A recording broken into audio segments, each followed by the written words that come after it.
All right, what's up, Facebooks and the YouTubes? It's a showtime here on StreamYard, so make sure we're live here. Give it a few seconds to come in. Let's see how many people show up at 10 a.m. on a Tuesday. So hope everybody's doing well. If you see me wincing in pain, I have pulled a muscle in my back, so please extend me some grace in this live as I welcome our guest, Rachel Mazza.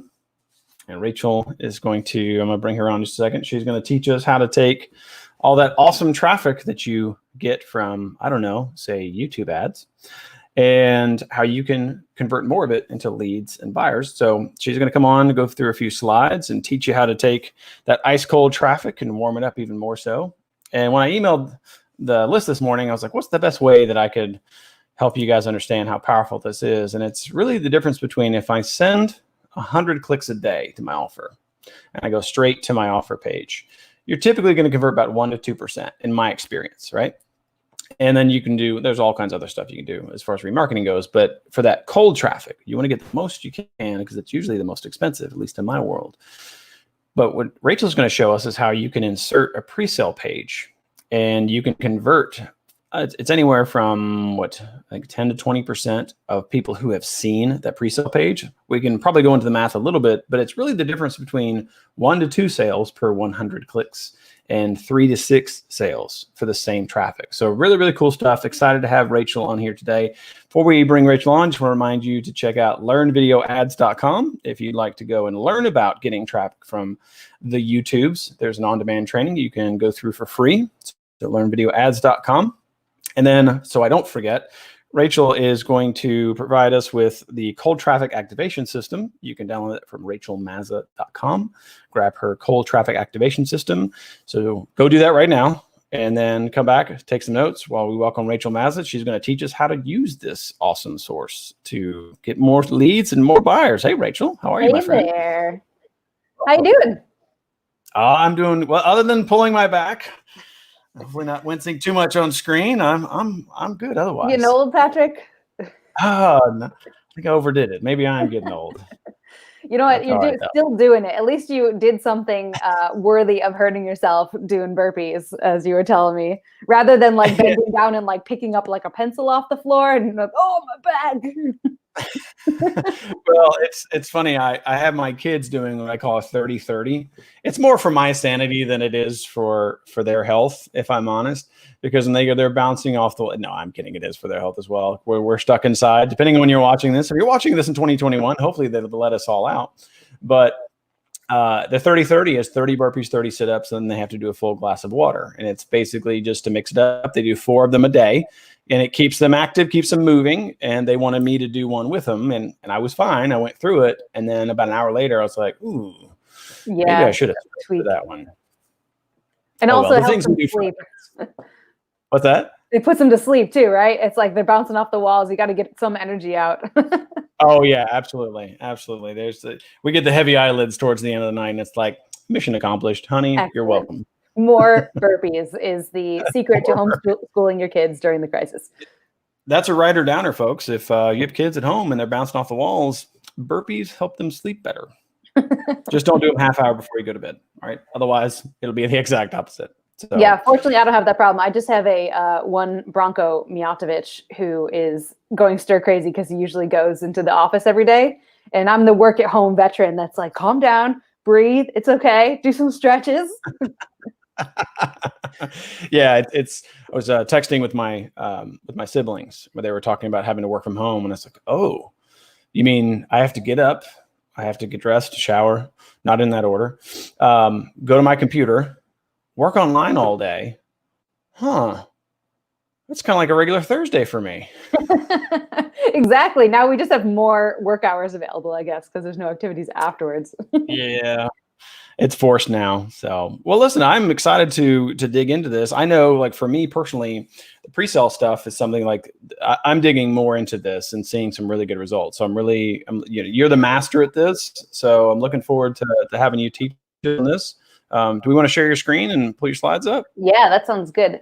Let me pull those up. Awesome. And since I can't see us, just let me know when we are shared. Yep.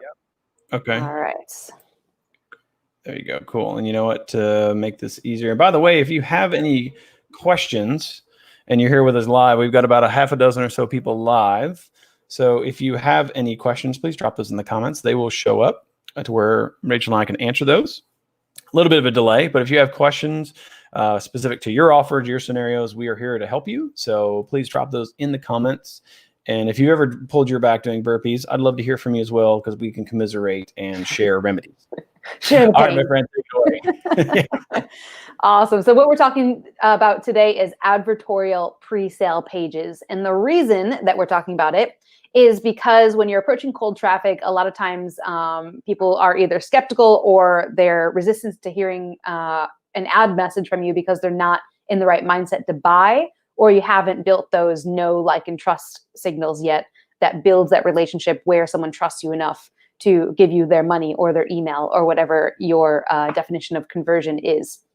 So what these advertorials do, and advertorials is a very traditional term. A lot of times they're called pre-sale pages or driver pages or customer activation pages. What these pages do is warm people up, build that relationship quickly, and get them in the right mindset to buy before you show them their sales message. So it's almost like a shortcut to relationship building when you're approaching cold traffic or skeptical audiences. So in niches that are highly competitive, like weight loss, finance, that's where these are really valuable, because you're going to be able to bypass that and present your sales message without triggering that salesman alarm that turns most people off. So I'm going to go through this. This is a little excerpt from my new Advertorial 101 course. I want to respect those people that have paid for the course, so we're not going to deep dive into it, but I do want to explain what these pages are and how to use them so that you can put this into action now in your business, because this is a really powerful tool that's going to help you convert more cold traffic, yes, but also lower your traffic costs, which is gold for people like Mr. Patrick Kenny here.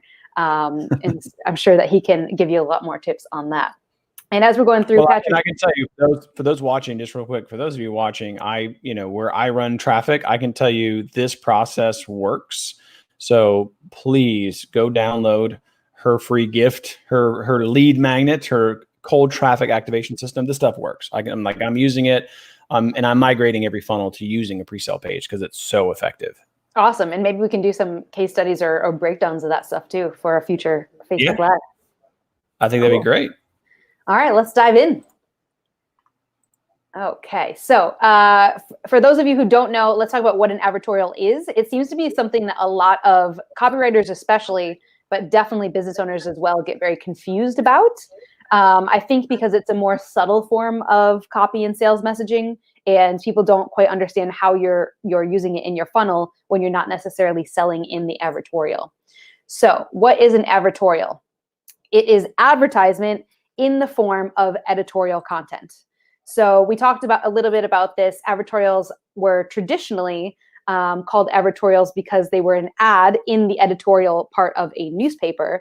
But these days, when we're online, sometimes people call them driver pages, customer activation pages, pre-sale pages is a common term that most people would understand and know.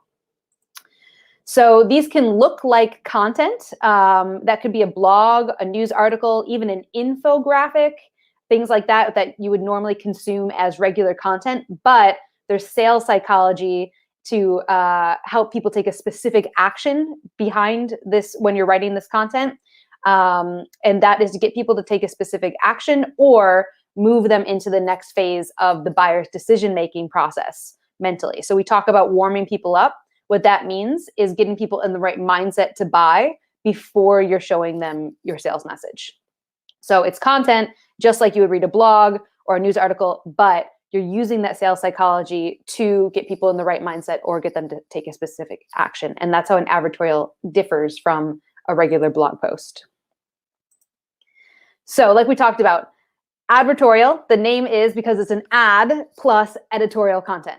So I like to say that it's 70 to 80% infotainment is what I call it. So that's the value or the interesting content that's getting people interested, engaged. They want to share it. They want to like it.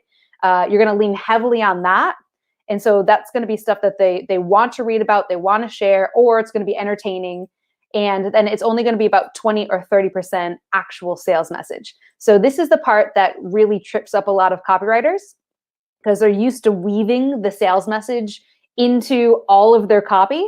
But what we're going to do here is pretend that you're not selling anything. We're going to be in a giving mindset when we're creating advertorials and give tons of value, entertainment, information that your audience wants and asks for. And then just either at the end or just very subtly, we're going to work in a sales message or sales psychology into the content so that people are just taking that next step in your funnel. So the whole goal here is you are not trying to sell a product or an offer with an advertorial.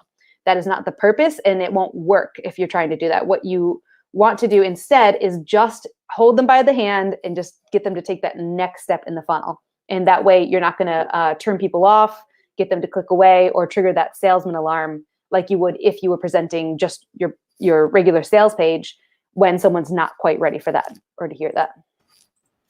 Yeah, I would add to that. I mean, it's from my perspective, I think, and this is something you said to me, it's been probably months ago at this point, but I still hold on to it, is you're selling them on the next action, which is not the same as selling them on the thing that you want them to ultimately buy.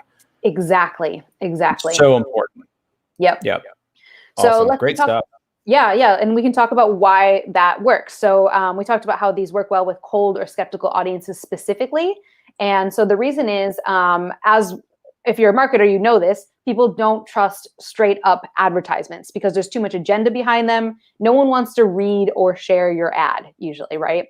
But people do trust objective. We say objective with air quotes because everyone knows that there's usually an agenda behind news articles, blogs, but when it's not presented as a sales message or with a specific agenda, people are going to put more trust in that kind of content, even if that content mentions a company or product. So for example, if you had an advertisement for like a pet food business, right? And you presented the advertisement, that's going to have less trust than if you had placed an article in the Wall Street Journal that said this pet company's stocks have soared virtually overnight, right? So that's going to be a very trusted publication where people are going to give a lot more credit, and you're going to be able to borrow that authority from other publications. So we talked about this. No one wants to read or share your straight up ad with their personal network or their social, but they do want to share funny, interesting, and valuable content. And that's what we're trying to position our message as when we're using these advertorials. And like we said, even better if you can get that placed in a trusted publication like Wall Street Journal, like things like Cosmopolitan magazine, depending on your market. So here's some examples. So we talked about Wall Street Journal. We've got the New York Times. So what if you had a garden product that you place an advertorial in the New York Times in the lifestyle section? You're going to be able to get people who are interested in the topic that you are discussing because you know exactly what they're there for. And that's going to be a trusted publication. It's going to be able to allow you to borrow that credibility rather than just showing them a straight ad, which they know there's a big agenda behind. Same with Wall Street Journal. An example is publishing financial information products or newsletters, financial newsletters. If you have an advertorial placed in the Wall Street Journal, that's going to give you a lot more credibility than if you just showed someone an ad for your offer. BuzzFeed's a really great place if you want social proof. So the one example I love to use is Captain Morgan did this campaign where they ran a BuzzFeed article, and it was about like, I can't even remember. It was like 10 rules for the best bar crawl or something like that. And it was sponsored by Captain Morgan in BuzzFeed. It's fun. It's shareable. It's something that people want to send to their friends. And you've got that social proof as well because BuzzFeed is a very social lifestyle publication. Same thing with Wired.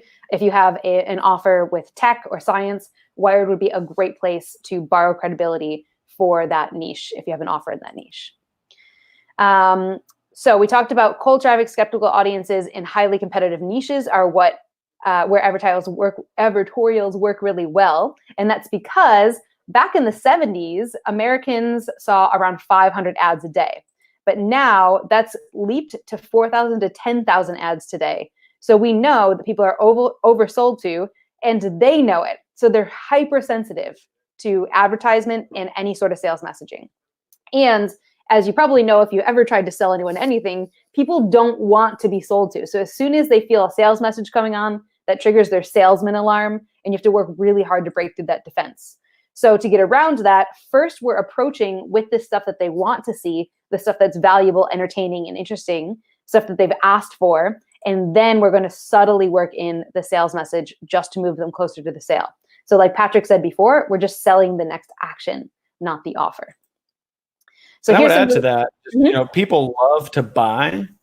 We all love to buy, but we don't like to be sold to. That's the difference there. Like this is a way to do it. This is a way to sell people without really selling. Because again, don't get those mixed up. We all love to buy. We just don't love to be sold to. Exactly. Here's a really good example. And these are traditional advertorials. I love to use these because they're fun and creative. These were created by David Ogilvy and his agency, Ogilvy Advertising. And these are some of the most iconic advertorials. You've got the Guinness Guide to Oysters, which Guinness was the client.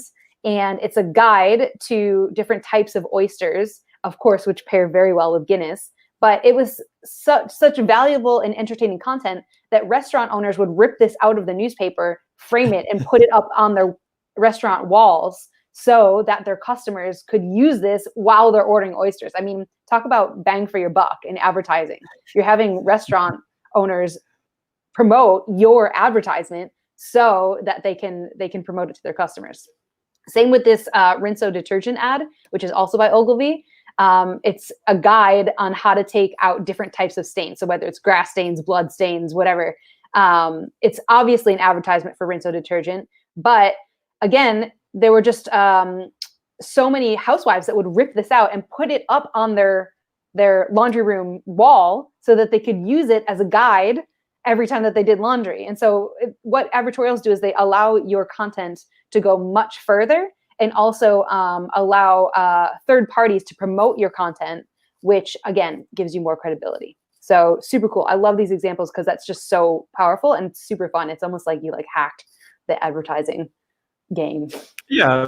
Imagine if your advertisement, air quotes, was ripped out and hung for all of your ideal customers to see without you having to pay extra for it. Exactly. That's incredibly powerful. Here's some more modern examples too. So these are traditional style advertorials, right? So they're actually an ad in an editorial newspaper. The one on the left here, public lines up for new low-cost appliance that slashes heat bills. So it's an interesting story, but this appliance, I can't really read it because it was a low-quality picture, but the appliance obviously is going to be promoted as a hot trend, right? So, and if you look at the subject lines, it's really great. So public lines up, that's that social proof. Everybody wants it. Everybody's got it. You need to get it too.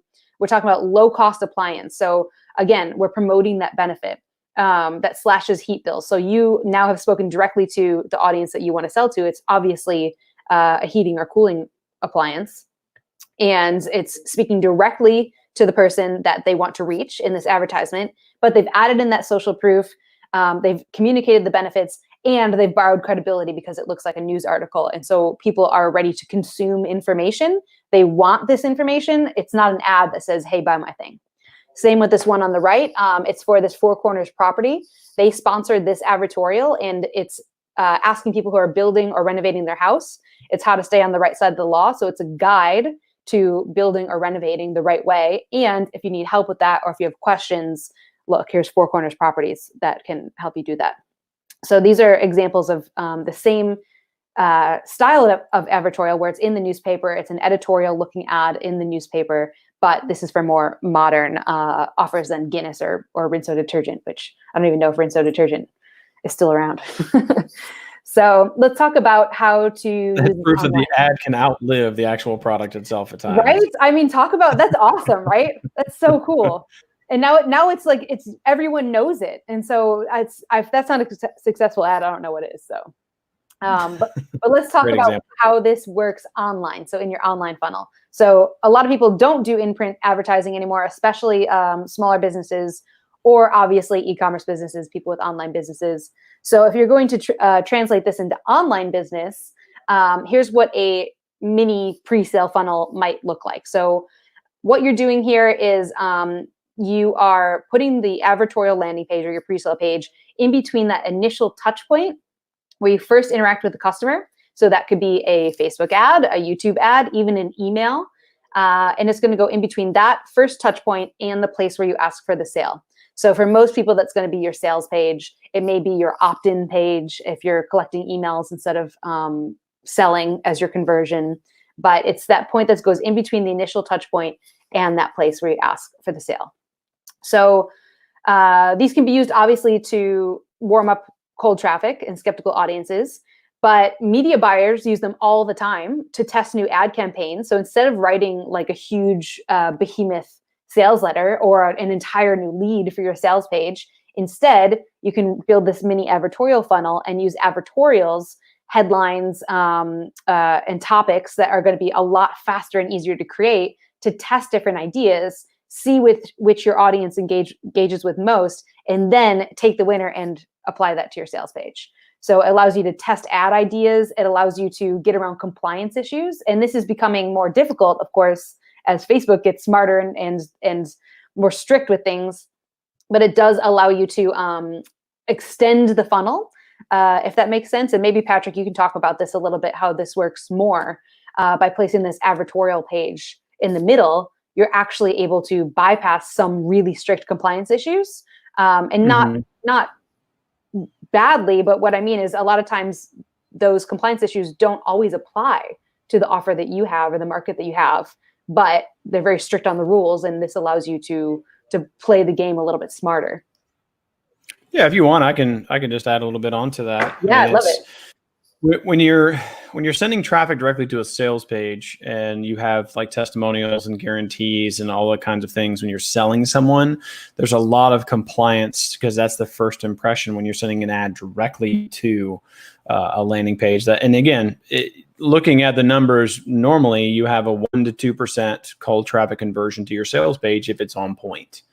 But you had the compliance issue where Google's going, okay, you're sending eyeballs from our platform, or Facebook does the same thing, Twitter does the same thing, LinkedIn, like all the platforms do it. You're sending platform eyeballs that we essentially own, and we're liable for what we let come onto our platform. We're liable for what that's connected to.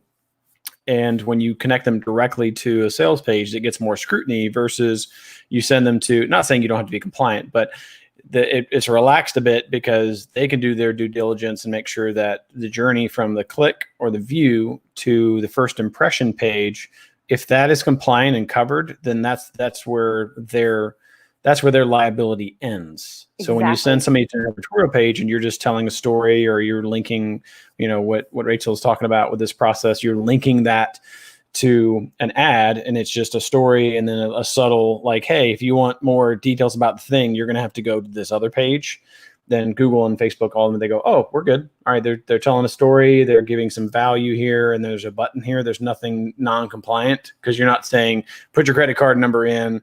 Here's our guarantee. Here's our privacy policy. Here's all this, like all the compliant stuff. If you send somebody directly to even an opt-in page, you still have to have that because So this is so effective in ensuring that your accounts don't get shut down. I'm not guaranteeing that you won't do that. You have to use the typical principles, but taking out the business benefits, which are plentiful, but looking at the compliance piece, this is something that you can easily plug in and not have to worry about when you're split testing stuff on your sales page. You're not have to worry about like, oh, this is great copy, whatever. Like, oh, is Google going to hate me or is Facebook going to hate me? With advertorial, you don't have to worry about that. Yep. So several pluses to doing that. Yeah, and one thing we also haven't talked about is this could also help you expand your audience and expand your reach to new markets and test new audiences as well. So for example, if you've got an offer, let me think of a good example. Let's say you've got an offer that's like a cooking product or a kitchen product that you mostly target moms or a female audience, and you want to expand your market into a male audience. You could use an advertorial and get creative with the headline in the story, something like how men all over the country are using this kitchen hack to fix their cars for no money, whatever. That's a terrible example, but but you get it, right? Like you can reposition an existing offer that is already positioned for a different market and expand your audience and test new audiences just by using the advertorial to come up with a new angle. So that's another way to use these. Pretty fun stuff. Well, because and I'll just add to that, it's so important to control attention. That's what we want to do. Exactly. Yep. And when you speak to someone's desired result, and you speak to the ultimate thing that they want, it's very easy when you're not talking about me and my stuff and my things and what I want, and you're talking about the customer, their pains and desires and the stuff that they want. It's very easy. What Rachel's saying, my perspective and what you're saying, Rachel, is you can plug in different offers that still meet that need. They still fulfill the promise that you're putting into your whole marketing message. And so it's easy to swap out new things and pivot and all this other stuff because you've already done the work to speak to their desire, as long as what you're testing still meets that need. It still fulfills on the promise. Exactly. And that's where we talk about getting people into the right mindset. If we're in that example that we use, that terrible example, if you're trying to reach a male audience, their mindset is, well, I don't always want a kitchen gadget. I don't need to this is such a like misogynistic example that men Just wouldn't use kitchen gadgets. I don't know. It's been a long Tuesday already. We'll forgive you. Just say it. No judgment. Yeah. Get a free pass. Thanks. I appreciate it. It's the quarantine talking. Yeah, so men may not want to use a kitchen gadget, and they might not think about that, right? They're like, "Oh, I don't do stuff in the kitchen," but I use my power tools. I don't need a mixer. I'll use my exactly. I use my bare hands. I'm a man. Exactly. But they do want a tool for the car, right? They do want something to fix the car, and so by putting them in the right mindset that they can use this as a tool for the car, again, we're changing people's mindsets here and putting them in the right mindset to receive your sales message, where previously they wouldn't have. So it's like just to add to that, that's the customer circumstance. Like the first live I did last week in this series, we talked about must-have offers, but before that, acknowledging your customer's circumstances. So if your customer is a guy, the circumstance of his situation is he probably doesn't give a rip about kitchen gadgets. Not that he's not a loving husband or a caring boyfriend or fiance or whatever. It's just the reality of their circumstances. We typically don't think about, you get some outliers, some chefs, some people who love to cook, whatever. But typically, that's our circumstance. So knowing the circumstance and acknowledging that is very powerful. Yeah, exactly. That's my perspective. Well, and so this is a very stereotypical example, but you get the idea. So one company that does this so well is Dollar Shave Club. And I love to use these guys as an example because they use entertainment a lot of times as their hook to get people into their advertorial funnel because their ads are funny. So they're a great example, but they also do it so well. So they put out either interesting editorial ads that promote an article. So things like meet the man who's disrupting I don't know what the number was, the $8 billion razor industry, or they have super funny ads about the men shaving and stuff like that. And so you may have seen this all the time, is this thing is disrupting this industry, but Dollar Shave Club was one of the first to do it, and they just did it so well, which is why everyone copies and emulates what they've done. So what they would do is have these social ads that would lead to an advertorial page, which would deliver with ad promise. So it would be that article or video that they promised in the ad. And after that advertorial, then they would take people to their sales page. So they're one of the companies that just does this really well. And they still use advertorials a lot.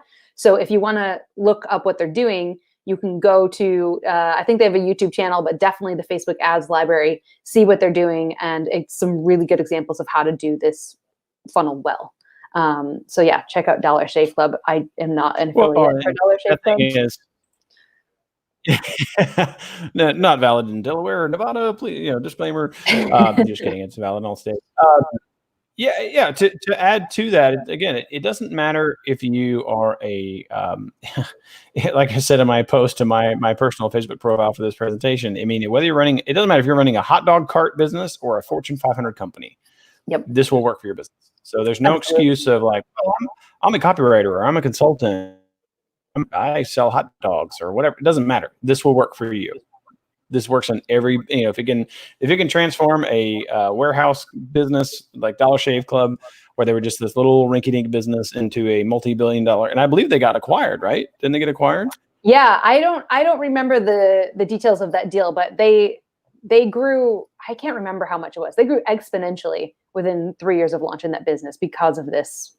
A lot of factors, but a lot of it was because of this strategy. They were one of the first to just do this really, really well. Yep. So this will work for you. Yep. And actually on my blog, if you guys want more free stuff, on my blog, I've got a bunch of breakdowns of advertorials, and I break down, so an advertorial in the health industry, the pet care industry, if you're a copywriter or a marketer, how you can use advertorials in your business, how to use advertorials for complicated or complex offers. So if you guys want breakdowns and real life examples, my blog, rachelmazza.com/blog, has a bunch of them. So go use them to your fullest advantage for sure.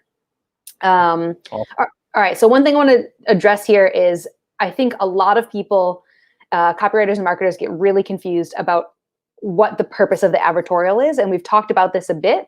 The purpose is to move people into the next stage of the funnel, right? So a good way to define this and figure out how to do this and how to speak to your particular audience is to use Eugene Schwartz's 5 levels of customer awareness. So if you're not familiar with this, this was originally from a book called Breakthrough Advertising, written by a guy named Eugene Schwartz, which is a very difficult book to read, but a very important book in the marketing industry.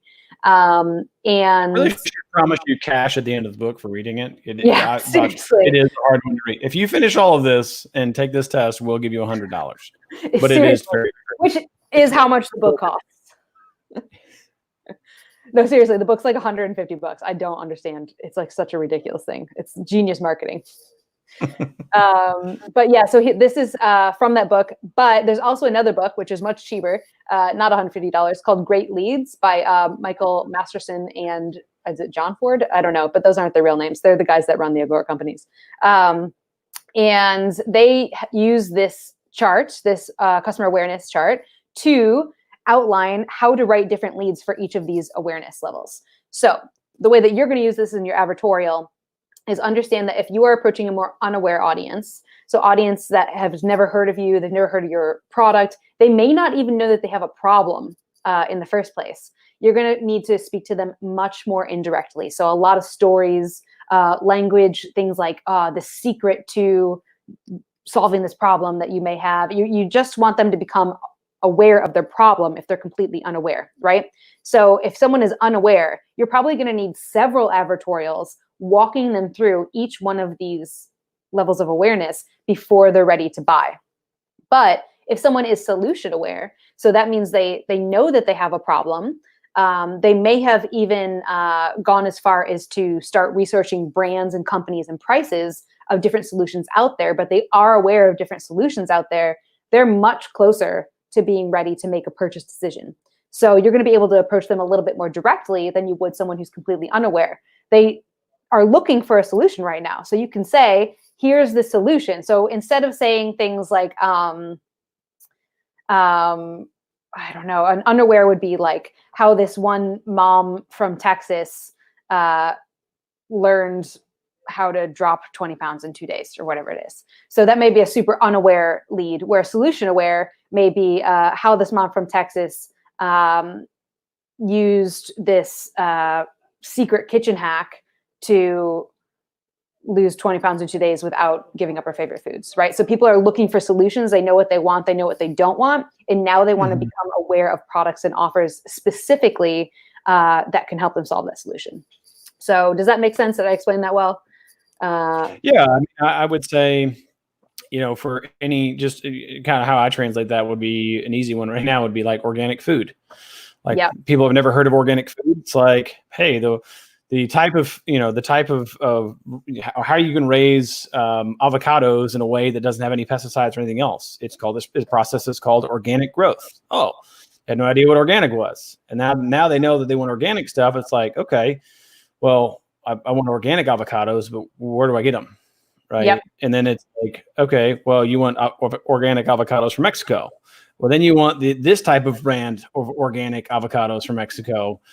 So that's, for me, like, that's kind of how I see that. Did I get your explanation right? Is that kind of a good? That's a great example. That's a perfect example. And so what you've just done is saying, like, I don't know what organic food is. Oh, now I want organic food because I didn't realize I had this problem before. You've just moved them from unaware to problem aware. And then when they're in problem aware, okay, now I know that I want organic food, but I don't know where to get it from. Okay, I need organic avocados. Where do they come from? They come from Mexico. Okay, now we're becoming solution aware. And then, now I have Perfect. organic avocados from Mexico, but there's all these different brands. Which one's the best? Now we're going to become product aware.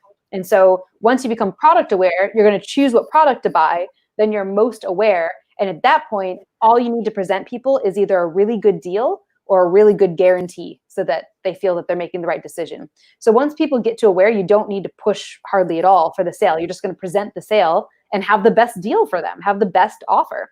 But before that, you need to walk them step by step through this awareness level so that they can become either product aware or most aware, that level 5, and be ready to buy.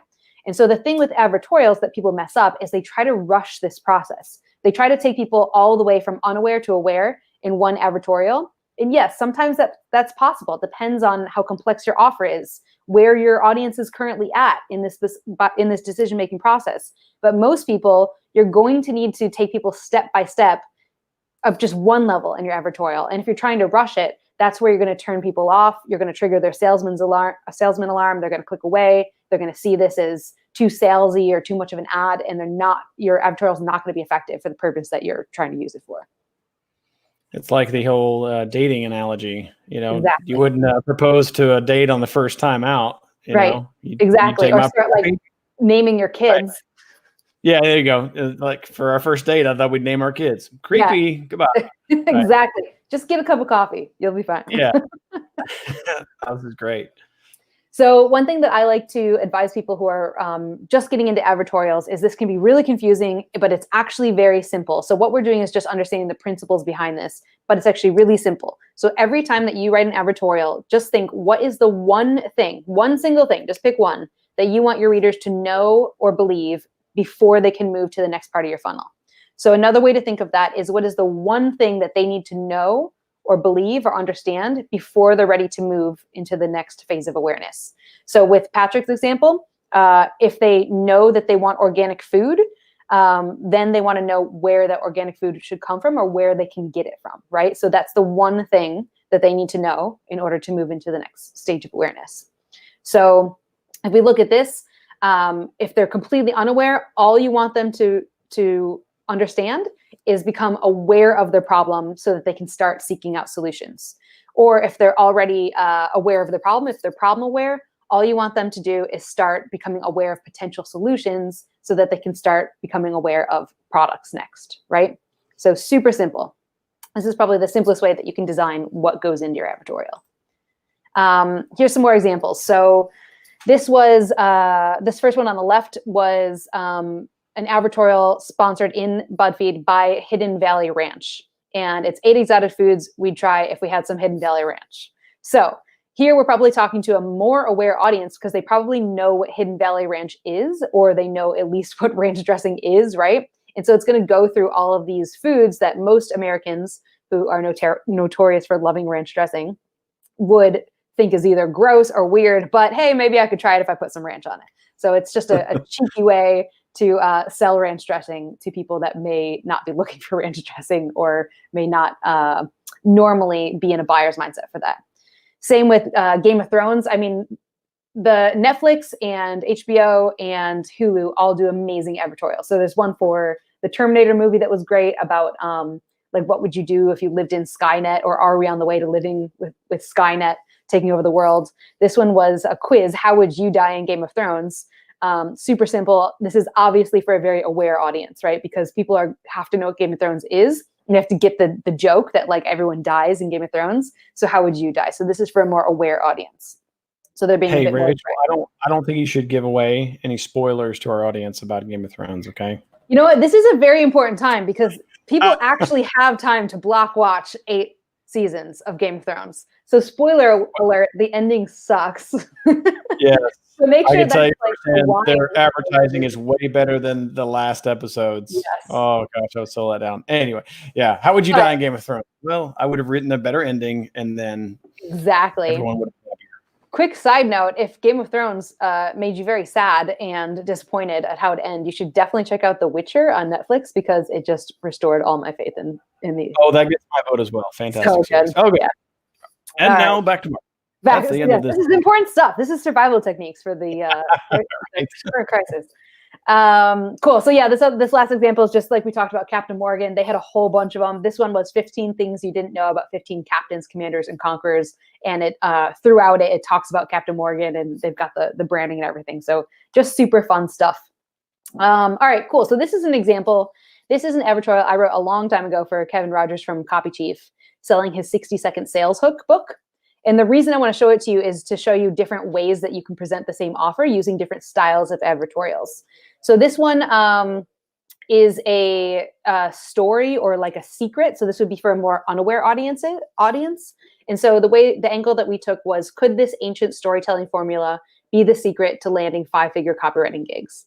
So this is obviously for people who know that they are freelance copywriters and want to make more money copywriting. But it's for people that are probably not aware of Kevin, the 60-second sales hook, or Copy Chief.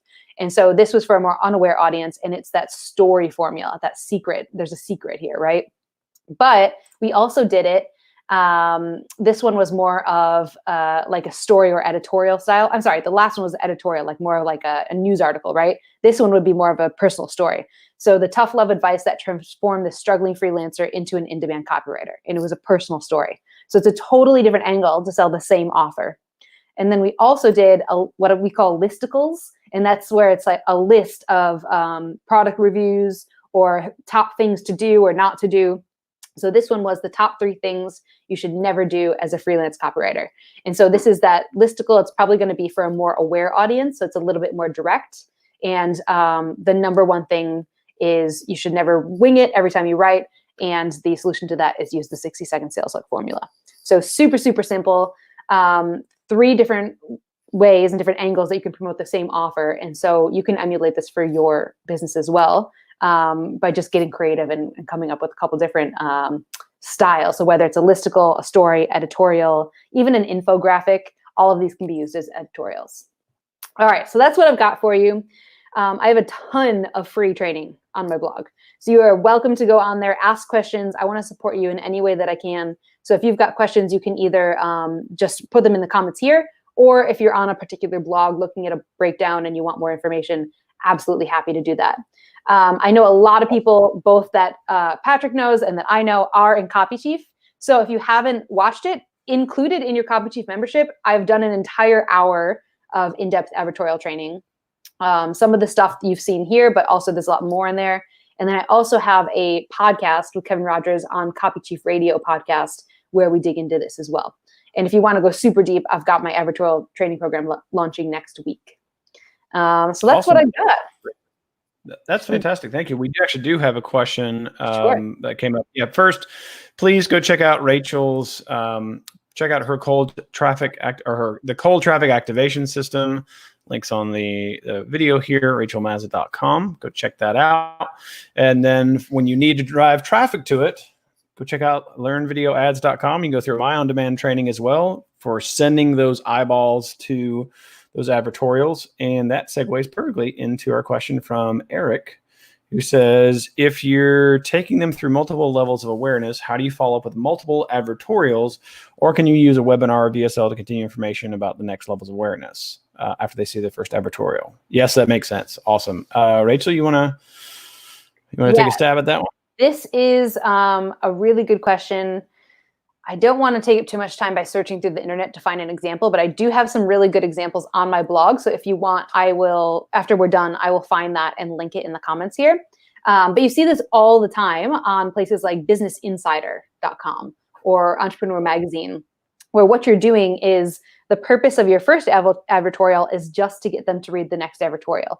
So what we didn't talk about today is how to put your CTAs, your call to action statements, and your links in the advertorial. And so the way that I like to do it is have usually around 3 links. And I do one within the first paragraph or 2, and then one's super subtle. So it's not a link that says click here.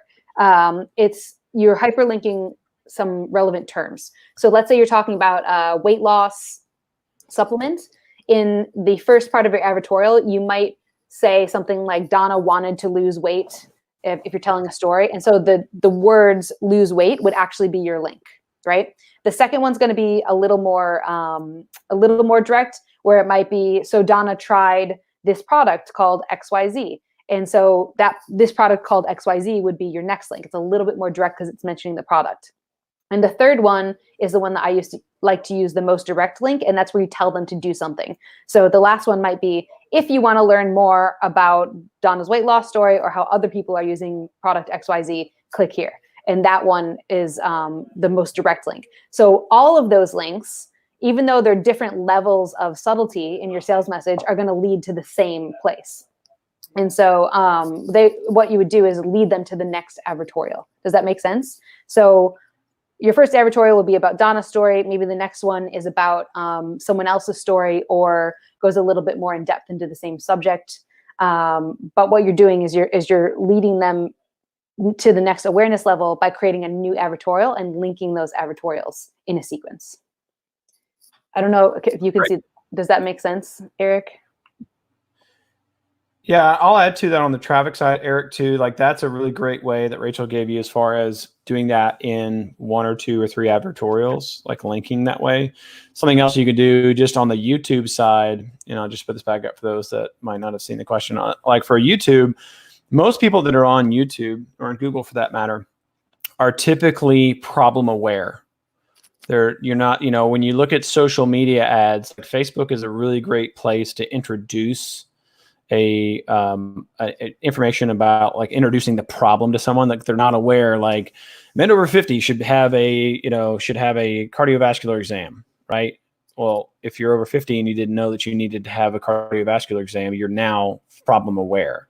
Whereas on YouTube or Google, somebody's going to look for, like, how to know if I'm having a heart attack, or how to know if I need to have a echocardiogram or whatever. So really, and I know this isn't a clear 1, 2, 3 answer for you, Eric, but you need to pick one and go with it based on the circumstance. Just remember the circumstance that the customer's in, probably, I would say from my experience, somewhere in the whole problem aware, solution aware. If you stick within those two, wouldn't you agree, Rachel? Like, if you're going to pick a starting point for your first 1 or 2 advertorials, personally, I would say start with problem aware and solution aware advertorials, and then you can expand on the others. Would you agree with that? That's going to be the easiest way. Or a lot of times I like to get people started on completely unaware if they're learning how to write advertorials. So if you want to have super fast success with the advertorials, your best bet is going to be to start with an angle that is approaching problem aware or solution aware people. But if you want to learn how to write really good advertorials quickly, go down to the other end of the spectrum, unaware, because that's where you're going to be able to practice your storytelling skills and those skills that you're weaving in a story and grabbing people's attention to just get them to take the next step. That's going to be the best place for you to practice that, because problem aware and solution aware is going to be a lot easier because people are already looking for solutions. So for quick success, yes, problem aware, solution aware. To become really good at writing advertorials, go towards the unaware side of the spectrum. Awesome. Excellent. All right. So Rob Ryan has a question. Can you tell us a little about your paid product/formula, just in terms of what your process is like and how fast can students create an advertorial? Your paid product formula. Oh, does he mean my course? Yeah, I think he means your course. Oh, okay. Is that what you mean, Rob? Yeah. Yeah. Okay. Yeah, I can tell you from going through Rachel's stuff in Copy Chief, like, you can start writing an advertorial the moment you get done. So you can have an advertorial up in an afternoon. It just depends on how quickly you go through the training and actually take action.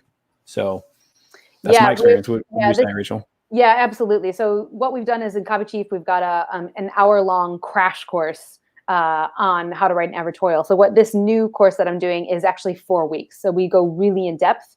And we do 1 live call a week, and then I've got a private forum where we do coaching.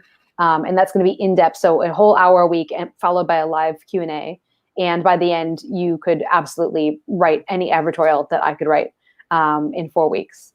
But I've also got another blog post, which I will post in the comments here after we're done, which is a breakdown of my process in writing advertorials. And so that is free, and I will be glad to share that with you guys. So I can do that after we hang up.